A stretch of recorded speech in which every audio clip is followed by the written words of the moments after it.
Okay. I see we are live streaming. Yes. Good, great.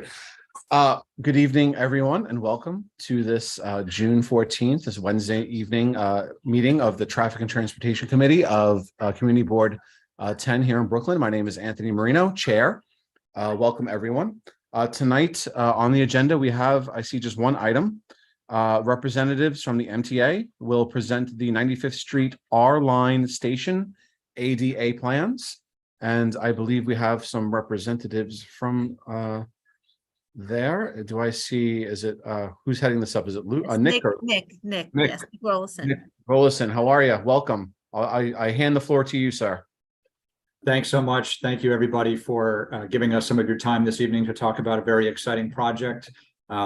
Before I begin, and while I start pulling up the presentation and sharing my screen, I want to introduce just a couple of other folks who are here from the MTA side. I'll just go through the list of names and I'll let them say hello, introduce themselves. So let me start with my Senior Director, Luke DePalma, who is here. Hello, Luke. Hi, everyone. Good Hi, evening. Luke.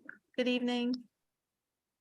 And then from the project side, I see, I'm going through the panelist list here. So I see Kaylee Ingram. Kaylee, you want to say hello? Hi, I'm Kaylee, on the project side, helping out with community outreach. Hello. Welcome. Thank you. And I see Melissa Johnson. Hi, this is Melissa Johnson. I am also helping with community outreach from the design build team. Okay, thank you. So now I have my presentation up on the screen. Hopefully everybody can see that. Yes. Okay, good. I was going to say, somebody say something. Yes. Okay, very good. So we are here today to discuss the ADA accessibility project at Bay Ridge 95th Street. This is on the R station. I'm sure everybody here is familiar with the station, so let's get right into it. I'm going to go through a very brief presentation. I want to be respectful of everybody's time. We'll go through a couple of key components of this project, and then at the end, we'll open it up for question and answer where either myself or somebody from the project team can answer any specific questions you may have about this upcoming work. And also, I don't know how you normally run the meetings, but also feel free to put stuff in the chat and I'll try to catch those questions as well at the end. Okay, very good. So this is part of our larger initiative at the MTA to make our stations all accessible. As you know, over the years, we have been trying to make sure that our system is open to the public and make sure that everybody can use our system regardless of mobility abilities. And so this is part of ADA Bundle 4. We have been grouping all of the ADA elevator projects into different bundles. And so this project here, as you can see, is with 4 other elevator projects that we're going to get started on very soon. This is a design build contract. So this is a way that we're going to begin designing and building at the same time. It's a way to save time and other components on the project to make sure that the project is being delivered in a safe and quick manner. As you can see here on the screen, we're anticipating October 2023 start date and significant completion Q3 2025. And we'll talk a little bit more about those specifically in a minute. I'm sure everybody here knows where Bay Ridge 95th Street is. I don't think I need to go through this, but I do want to highlight this one bullet point here in the middle, which is that this is an underground station with a 1-island platform, 2 tracks, and staircases for access to and from the street level. And that's going to come into play when we talk about service disruptions for this work, and we'll talk about that more. So here is a general sense of where the elevator is going to be placed. This is what we're thinking. You can see here off to the right-hand side of the screen, we're going to be installing 2 elevators, one that is street to mezzanine and one that is mezzanine to platform. We're going to be installing ADA compliant staircases with railings. We're going to be installing platforms and boarding areas. We're going to be installing a restroom, and we're going to be installing sidewalk ramps at the station entrance intersections. So these are all the upgrades that are going to be coming to the station. Here's just a look of the inside again on the right-hand side. Can everybody just mute their microphone if they don't mind? I'm hearing a lot of background noise. Thank you. So here you can see some benefits to the work that we're going to be doing. This is state of good repair improvements. We're also going to be improving the utilities in the station. We're going to be improving the lighting and improving some communications on the back end side. The public won't really see much of that work. So here is just another picture of what some of the work is going to be that we're going to be doing. Again, this is highlighting the improvements to the stairwells and the handrails specifically. Here you can see what the platform level would look like, where we would be installing the elevator to the mezzanine right there in the center of the platform in between the two tracks. And here you can see a cross-section of what the entire map of the station and the elevator would look like. So you can follow this red line. If you see this red line, I'm tracing it with my mouse. I don't know if everybody can see my mouse, but this red line here that goes from the elevator would go down to the mezzanine level. The person using the elevator would then go through the turnstiles, the fare control. They would go across the mezzanine here and then go down the second elevator here off to the right-hand side of my screen. And then that would be where anybody could pick up the train. They would be on the platform right there. So this is our timeline right now. You'll see a lot of TBDs. And the reason for this is that we wanted to get here early. I was talking with Josephine earlier before the meeting started. We know that the community boards don't meet in July and August, but we are going to start over the summer. We're going to be starting utility work. You can see here mobilization. We're anticipating for October 2023. So we did want to make sure that we formally informed the board about the work that was coming before we broke for the summer. But as always, I'm going to be in constant communication with you about the timeline as it develops. I'll send out notifications to the community board when we have more specific timelines in terms of what is being installed at what point. And again, if you have any questions or concerns, you can always reach out to me, and I'm happy to inform you of what the current status is on the various sections of the project. So let's hang out on this slide for a second. This is service impacts and alternatives. So there will be times during this work that we will have to create service diversions over the weekend. We will be directing people to other stations during the diversions. We would, when the station is completely closed down, we would be providing shuttle buses for that. There will be a need to close some of the staircases at various times, depending on where we are in the project for safety reasons or when we're actually doing the construction on the stairwells. Barricades will be in place within the station and at street level. Obviously, we take safety very seriously, and you will see a lot of impact here at the station as we set up safety areas. We will have signage at the station, increased signage at the station to advise customers in advance of the changes. Obviously, we'll put warnings up to make sure people know that this is coming, and then we'll make sure that there's signage up to direct people to any sort of alternative that they would want to catch if the train service was disrupted at 95th Street. So on the street level at 95th and 4th Avenue, we will be taking some parking away temporarily for the construction.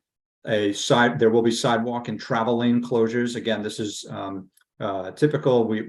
If we need to put equipment there, or if we need to divert pedestrians for safety reasons, you'll see that. We are saying that access to the businesses will be maintained at all times.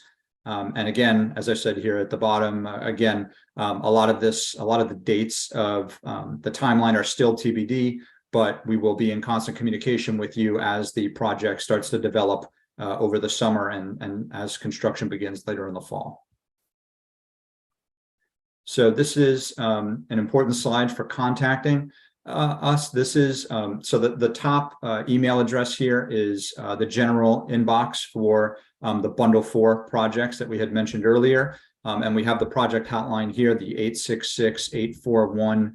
4762. That is for non-emergency concerns. So if there's anything regarding the project that you would like to speak to somebody about, you can call that hotline. Obviously, if you are witnessing any sort of emergency issue, you should dial 911 immediately. Here are just some contacts for us here at the MTA. That's me, Nick Rollison, right there. You can feel free to take my email and my phone number down. Happy to talk to anybody about this project at any point.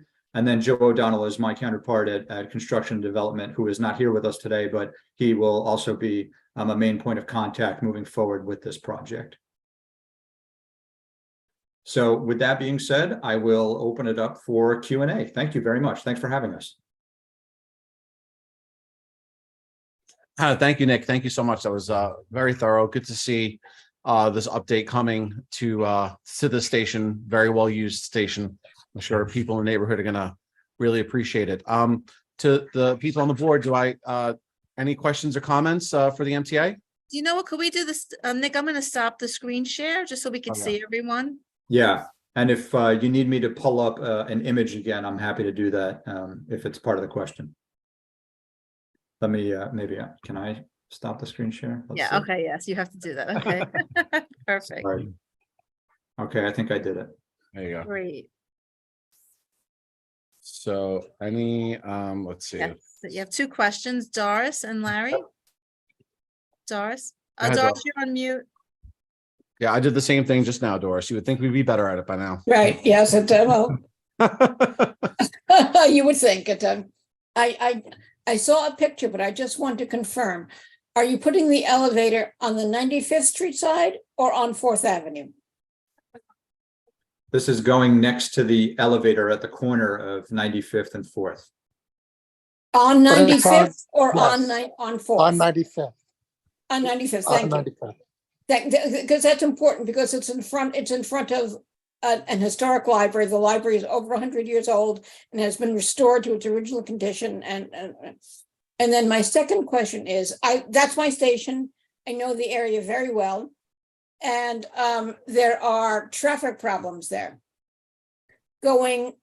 Cars traveling northbound. They're not familiar with the area. They get confused because it's the beginning of 5th Avenue. And the 5th Avenue, 4th Avenue split, and drivers get confused if they don't know the area and like, which way do I go? And drivers going south at 95th Street look at the lights and they gun it and they go straight to the Belt Parkway as fast as they can. So I would like to be sure that we have the New York City DOT review that. And because it's a busy intersection, it's a unique intersection, and to have more people using it with limited mobility, we want them to be safe, and we want the rest of us to be safe too. Absolutely. With every project that we do, with any construction project we do on this scale like this, we are always in constant communication with our partners at DOT. They issue permits to us. We always set up, we call them MPTs. We set up traffic flow patterns to make sure that everybody is, following whatever the traffic pattern is that we set up. We make sure that they're following it safely. On the issue of speeding, obviously, we would have to rely on our partners at NYPD as well on that issue. But for the purposes of this project, I can assure you that we're going to be in constant communication with DOT to make sure that this is safe for the neighborhood, for the vehicles passing through, and for the people on the street. And I would add the crosswalk. It is a marked crosswalk, but it's still an awkward long crosswalk across 4th Avenue, 4th and 5th at time. Yep. We'll make a note of that concern. And like I said, we'll be in touch with DOT about making sure that everybody can use the intersection safely. Thank you. Hi, Nick. Sorry. This is Kevin Bautista from the project management consultant. I just wanted to address a couple of Doris's points. Doris, I'm with the project management team for the project, and we've had field meetings with DOT already with regards to the upcoming work.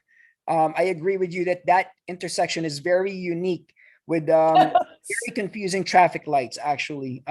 Yes. And we discussed the potential MPT layouts that we have there, staging areas, potential redirection of the lanes and possible setups there at that triangle. So that discussion has been ongoing for a couple of months now. We have yet to get the permits because we have yet to apply for DOT permits for this project, but I believe that we have a mutual understanding with the DOT already as to how we're going to set up our staging areas and how we're looking to start work there around fall. Thank you. I'm not so concerned about during construction. I'm concerned about conditions at that intersection in general every day. So thank you, but thank you for your concern, and I'm glad you're working with the New York City DOT. Thank you. And not only is the library historic, but the actual, that corner park is 100 and something years old too. Yeah, Doris, actually, we the design build contractor has already surveyed the structure of the library because as you know, we're excavating down at that corner along 95th. So we are aware that the library is historic and it's over 100 years old. We actually went down to the basement, took some pre-construction photos, did our due diligence, not just with the library, but the surrounding buildings as well. Excellent. Thank you. Thank you.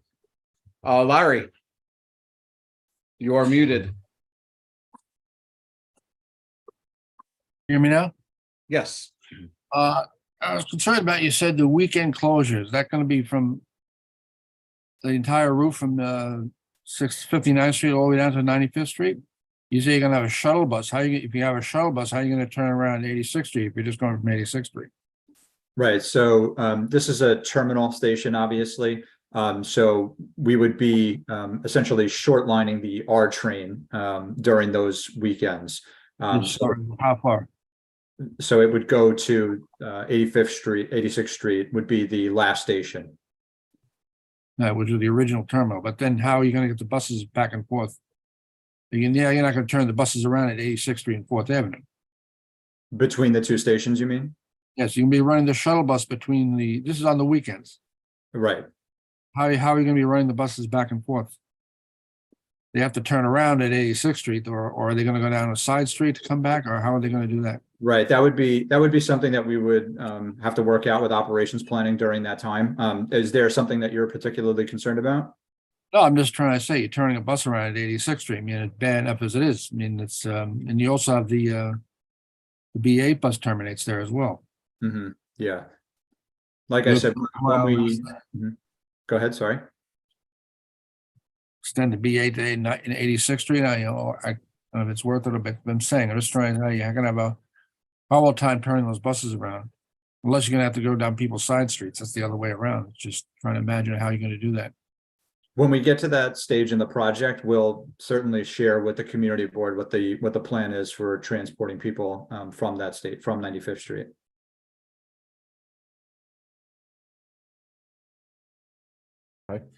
Carmen has her hand raised. You're muted. You're muted. We're all having this problem.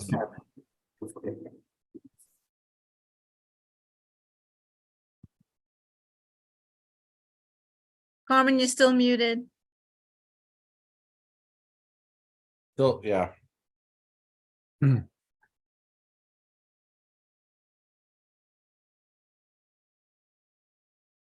Maybe you can put the question in the chat. You want to write the question in the chat, Carmen? Would that be helpful? Okay, well, Still Carmen, muted. yeah, working on that. Anyone else have a question? Anyone else? Diane Granardis? Hi, so I share Larry's concern about the buses only because, and I know that you could, have the bus make a turn up 86th Street and go along 5th Avenue and go back down to 95th Street, etc. But there's so many buses that are using the 86th Street, 87th Street corners. I mean, the buses are sometimes, they're parked along the curb and then they're using the only other lane that's available. So it's a concern, and I would just advise that some caution be be taken because there's no place for cars to go. There's no places for additional buses. Was there any thought to using 93rd Street instead of 95th Street? Since there is access to the subway there? Do you mean for the placement of the elevator? Yes. Kevin, are you able to answer questions about the specific siting of the elevator? Is there a space there? Yeah, Nick, actually, I unfortunately, I don't have the history of how the original design was developed. So I wouldn't be able to speak to those predetermined locations. No problem. So what we'll do is we'll look into what considerations were taken into what considerations we took when we chose 95th Street over the 93rd Street side. I think 95th Street is a great, it's a logical spot. I was just wondering, because it just seems that once you go down to the mezzanine level, the passenger has to go all the way down, and it would seem that it would be going down to 93rd Street in order to access, the lower level. So I was just curious about that. That's all. Yeah, I will try to get you a specific answer about that. Thanks. Thank you, Diane. Doris. I would just like to comment on Diane's. That makes sense because there actually is space at 93rd Street, but there's a logic to putting it at 95th Street because there's more connection to buses at that location, going to various places. Gotcha. Anyone else? Carmen, did you figure out your mute? No. Okay. No, okay. We'll see if she can write in the chat. Oh, can you hear me Oh. now? Yes, We hear Okay. you. This has to do with the volume of people. Before I retired, I actually had to change my hours at work because once the influx of people were coming in from Staten Island, I couldn't get on a train like 8:30, 9 o'clock. So I had to work later hours. Is there a way on the Staten Island side to designate buses or like a shuttle bus there going to other stops to where they have to connect to the N or the B and bypass some of the stations? Can you repeat that one more time? Okay. Because of the volume of people already at 86th Street Right. and the volume of people that are coming in from Staten Island. This is pre-pandemic, but from what I hear from friends, it's still like a lot of companies don't pay for parking anymore. So I had to change my hours from 8 to 9 just to get into the city and get a seat. Is there a way on the Staten Island side to designate, say, shuttle buses, say, going to 36th Street in Brooklyn or 59th Street to bypass the stations? I see. Like a stop Like- in Brooklyn on the express buses is what you're talking about. Yeah, like a super shuttle. That's what I would call it. Yeah, Just yeah. to really help like Bye-bye. people working or going to schools and things. It's definitely something that I can take back to operations planning. I don't think Right. that would be something that we would consider in terms of the scope of this project. But Right. it's a good suggestion, and I'll certainly Right. run it by the planning folks. Okay, yeah, anything you could do to just give people a fighting chance, because what could happen is you could have like a bunch of carpoolers coming in, dumping at 80s, not dumping, well, dropping people off at 86, just really, because they have no other options. It's, By the way, there was some years ago, so it was idea toyed around was to send the Staten Island buses to 8th Avenue instead of sending them on the R train 4th Avenue. Right. That was an idea that was just kicked around. thank you, Larry. We do have a question in the chat, asking, let's see, Nick, do you know about how long the duration of this project from start to At finish? least 2 years. Yes, so we're anticipating this in the latter half of 2025 to complete. How long will the weekend closures be? How long will that be? Do you mean how long throughout the project we're going to Yes. have weekend Over closures? 2 years, how long over those 2 years you're gonna have weekend closures? That will still be determined. We're not anticipating full weekend shutdowns for that long, for that many. Most of the outages will just be on one track, one side or the other. So there will be general service disruptions throughout the project. But we're not anticipating many full closures. Like I said, when we have the full schedule of that worked out, I'll certainly provide notice to the community board so you have enough time to plan. You could do more work during the summertime when there's less commutation.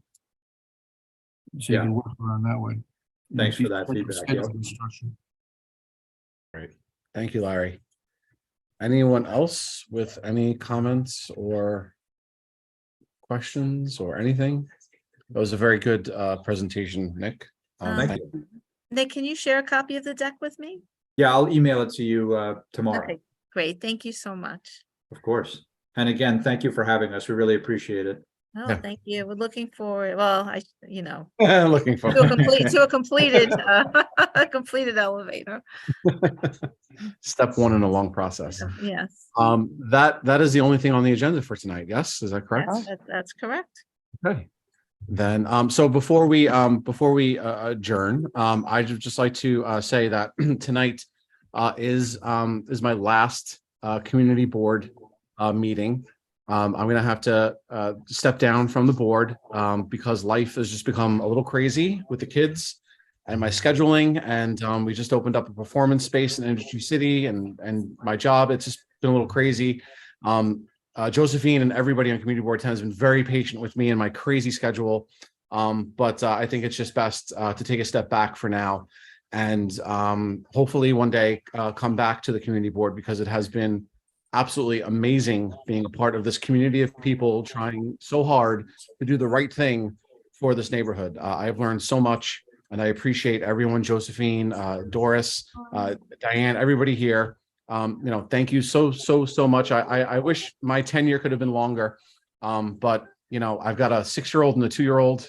It's becoming crazy. So I just wanted to take this opportunity, because unfortunately, even tomorrow, I won't be able to be there at the meeting because of some other stuff going on. So Diane, I see what's going on behind you is exactly what's going on behind me.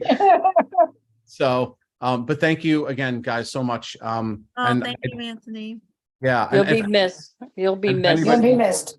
Yeah, please, and don't hesitate to ever reach out to the board if anybody needs anything ever. I'm still around in Brooklyn all the time, but I just want to say thank you. And Josephine, thank you so much for the Thank opportunity. you, Anthony. It's been great.